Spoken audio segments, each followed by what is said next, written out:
Hi guys, I hope you're well and welcome to my second training vlog video.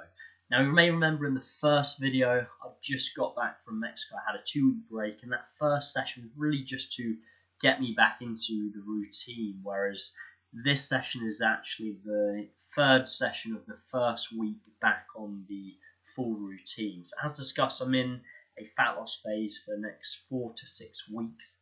And this particular session I'm hitting shoulders, back and arms. So this is a weaker body part day, and these body parts get trained 3 times a week, and then I hit lower body, chest and calves twice per week.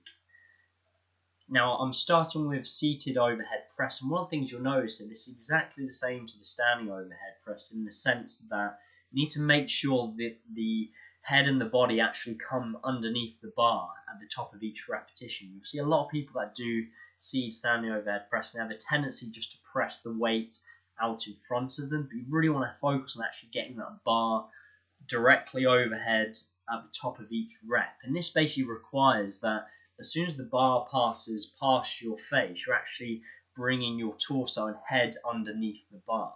So this is one of the reasons why I don't have a back support when I do seated overhead press. It actually allows me to get my head underneath the bar and actually get the bar directly straight up and straight down. So the goal of this overhead or seated overhead press movement is basically to create a straight up and down bar path. And that goes with any compound exercise really. You're trying to focus on that straight up and down bar path, and that will allow you to be stronger and not waste any energy. So with my overhead press, which I hit on the other 2 training sessions, I actually use percentages with that particular movement. However, with this, because I've only added this exercise into my routine maybe 2 or 3 months ago, I'm still making progress of just straight sets. So I'm basically hitting 5 sets for 3 to 5 reps. As soon as I hit 5 sets for 5 repetitions, I'll increase the weight the following week. So basically, if I were to get 3 or 4 repetitions for each set, I'll stay on the same weight until I can reach the top of the rep range, i.e. 5 sets for 5 repetitions, and then I'll increase the weight the following week. So here I'm doing chin-ups. You'll notice that I actually rotate between my back and shoulder exercises, and there's no particular reason for this other than just personal preference. The good thing is with shoulders and back is by training shoulders and back, you're not really going to be limited with your back exercise, i.e. in terms of fatigue. If you did say a back exercise and a bicep exercise, you'd definitely be weaker when you turn back to the back exercise because you just pre-fatigued your biceps. So even though there's some shoulder activation within any back exercise, it doesn't really impede the main prime moves, the lats, rhomboids, etc. within the back. So actually after this I did lateral raises, but because my filming is still pretty crap, I had to edit that out just because it was terrible. So I did lateral raises after this, and then I moved into a chest supported row. So I've started to add this in more recently, and you'll notice that I like to do a horizontal back movement and then a vertical back movement. So vertical back movement was obviously the chin-ups, and this is the horizontal movement. So you could do this, you could do say a barbell row or anything like that. It's good to have a combination of vertical pulls and horizontal pulls within your program. So immediately after this I actually did some rear delt work. I did some standing rear delt flies, which unfortunately I couldn't film again, but I'll add that in future episodes. And now I'm on to arms. I'm training biceps and triceps, and this is the only time that I actually like to superset, as I mentioned in the vlog video, because you can save a lot of time, and also by doing biceps and triceps when your biceps are resting, you can still train triceps without kind of impeding that total amount of volume you could accumulate within the session. So I'm not a huge fan of doing supersets for the same muscle groups because you will generally be weaker throughout these sets, and as a result volume will be less. And volume is the biggest determining factor for hypertrophy muscle growth, and also trying to maintain that volume within the fat loss phase. So I basically just choose 3 different bicep tricep exercises and rotate between the 2, so I do 4 sets on each. And this is a good way because I'm fitting in quite a lot of volume here, but it doesn't take that much time, because training arms isn't really that draining in comparison to some muscle groups, hence why I can train them relatively frequently. Remember, the goal of my sessions is tailored towards me, and I suggest you do the same.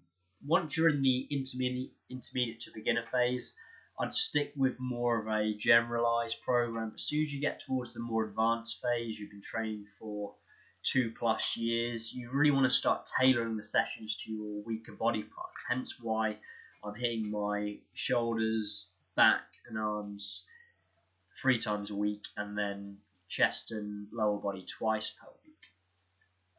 Now, one little tip with these overhead tricep extensions, I'm trying to really focus on trying to keep my elbows pointing forwards as much as possible. Obviously, they're going to be flared to a degree, but that's really what you're striving for, trying to focus on keeping the elbows as tucked as possible.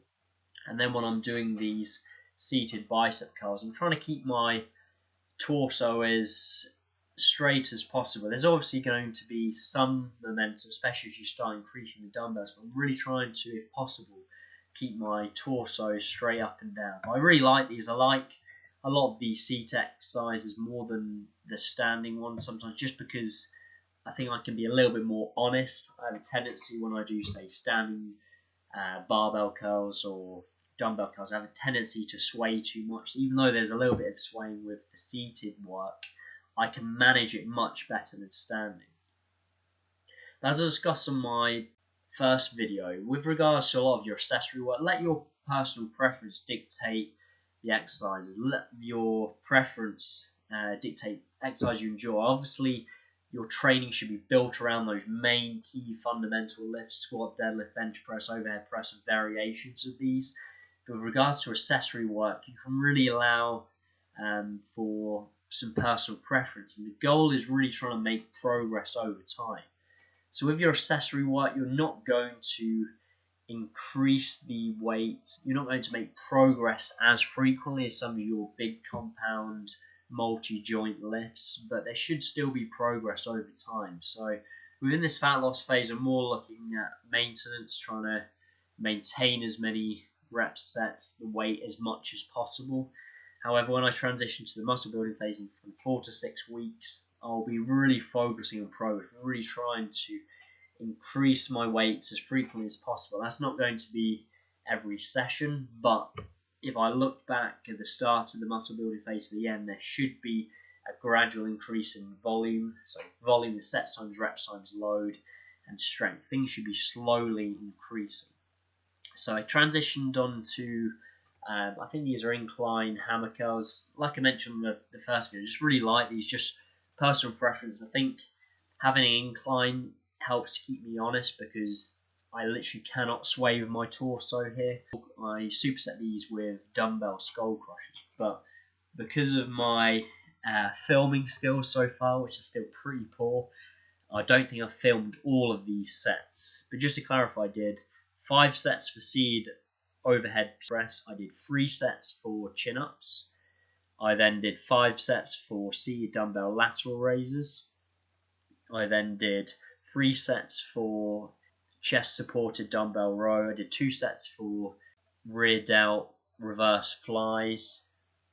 And then I'm basically doing 4 sets each for each bicep and tricep exercise. Now with regards to rep ranges, with the seated overhead press, as I mentioned, I was working in the 5 rep range, and within the chin-ups I was actually doing something very similar. And then my transition to my second back and shoulder exercise is more typical 8 to 12 reps. So you really want to focus on trying to utilize all the rep ranges, but with your kind of bigger compound lifts, so that includes chin-ups and overhead press, you're working with the lower rep ranges because that allows you to build strength. Those particular movements, you can definitely focus on strength gains. Okay, so the final superset for arms, again, kind of a chest supported dumbbell curl. Again, I like these just because it keeps me honest. Because I'm having to lean up against something and do the curls, it allows me to keep that torso in a much more straight up and down position rather than trying to use too much momentum.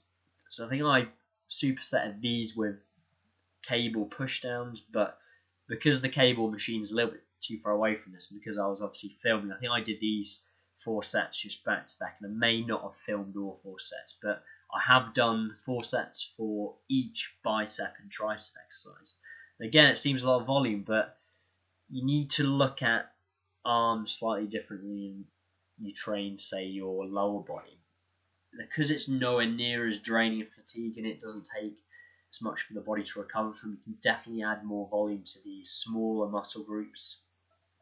And like I mentioned, because I'm supersetting, I'm saving a lot of time. So this is quite a good angle. So again, a kind of chest supports, I really like these, so definitely recommend giving these a go, just because it just keeps you honest.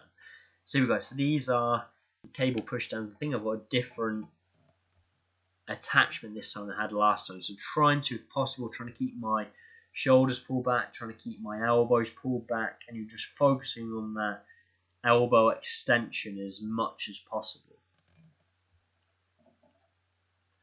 It's exactly the same again. So trying to keep chest up as much as I can, shoulders pulled back.